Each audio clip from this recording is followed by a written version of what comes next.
The old house loomed, dark and imposing, my inheritance, my prison. Grandfather's death had brought me here, to this remote province, far from the city's embrace.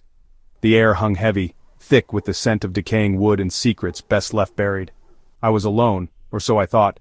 The staff, remnants of my grandfather's time, moved like phantoms. Their eyes held stories, whispers of a past I could only imagine. Among them was Marissa, the maid. She was different, younger, quieter, a shadow in the corners of my vision. I caught glimpses of her, her frame, slight and draped in black, the way she glided, more than walked, through the shadowed hallways.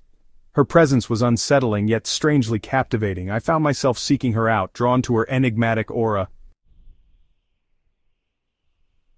Marissa's eyes were her most striking feature. Large and dark, they held a depth that belied her youthful appearance.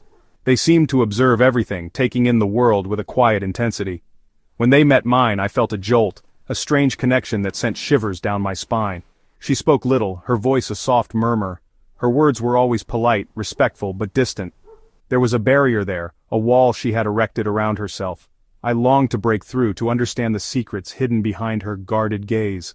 One evening I found her in the garden.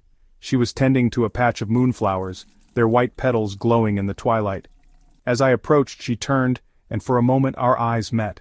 I saw a flicker of something in their depths, a flash of vulnerability that vanished as quickly as it appeared. The house was full of strange noises at night, creaks and groans, the rustling of unseen things. Sleep became elusive, my dreams haunted by shadows and whispers. I began to notice Marissa's absence during these late hours. She would disappear, vanishing into the darkness.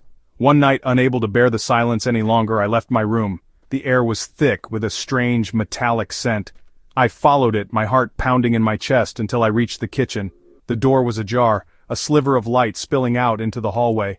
I pushed the door open. Marissa stood there, bathed in moonlight. She was different. Her eyes glowed with an unnatural light and her mouth was stained crimson. My breath caught in my throat. This was not the Marissa I knew. Fear warred with fascination. I knew I should be afraid, should run, but I couldn't tear my gaze away. Marissa, my Marissa, was a creature of the night, a being of myth and legend, an Aswang. Despite the horror that clawed at the edges of my mind, something else stirred within me, pity, understanding. I saw the sorrow in her eyes, the loneliness of a creature forever caught between two worlds. My affection for her, a slow burn that had been building for weeks, solidified into something deeper. It was a love born of compassion, of accepting her darkness as part of who she was. I knew then that I would protect her, even if it meant defying everything I thought I knew.